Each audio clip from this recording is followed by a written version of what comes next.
Nos poilus de 14-18 de Marie-Paul Goarnisson. Ils étaient partis dans la joie d'un lendemain heureux. Ils étaient partis défendre leur patrie chérie. Et puis, il y a eu l'enfer des tranchées, il y a eu la saignée, et puis il y a eu Verdun, la bataille de la Somme. Et que sont devenus tous ces hommes? Nos frères, nos pères, nos amis, nos aimés.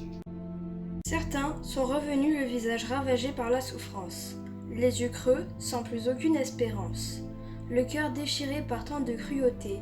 Les autres, ne nous les avons jamais revus au village. Ils ne sont jamais revenus, ces hommes sages. La guerre est si cruelle, la guerre n'est pas belle.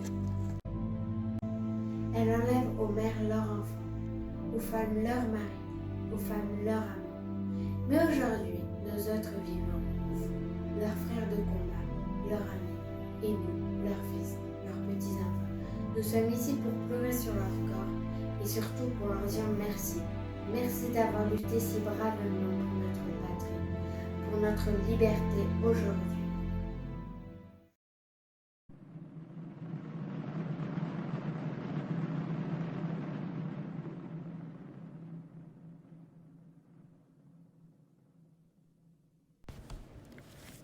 Le soldat. Les soldats font la guerre, les soldats vivent l'enfer. Ce sont peut-être de jeunes pères qui combattent avec leurs frères. Il avait un beau visage, il avait un très jeune âge. Il voulait être cordonnier ou menuisier. Il ne voulait surtout pas tuer. À son retour, sa femme ne reconnaît plus son âme. Il est devenu une gueule cassée. Il a pleuré quand il s'est senti rejeté. Esteban Sardou.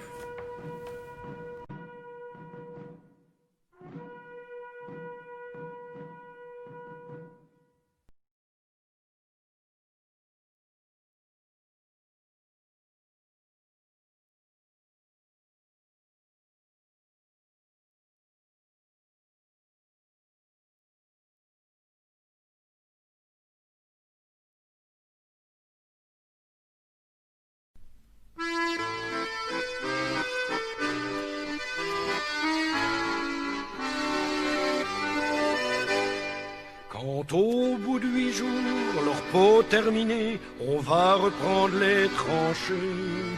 Notre place est si utile que sans nous on prend la pile.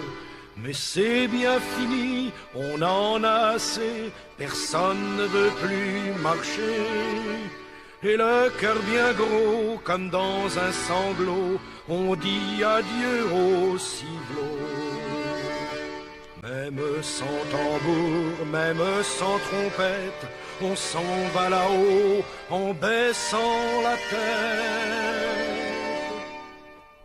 Adieu la vie, adieu l'amour, adieu toutes les femmes. C'est bien fini, c'est pour toujours de cette guerre infâme. C'est à Craonne, sur le plateau, qu'on doit laisser sa peau. Car nous sommes tous condamnés, nous sommes les sacrifiés.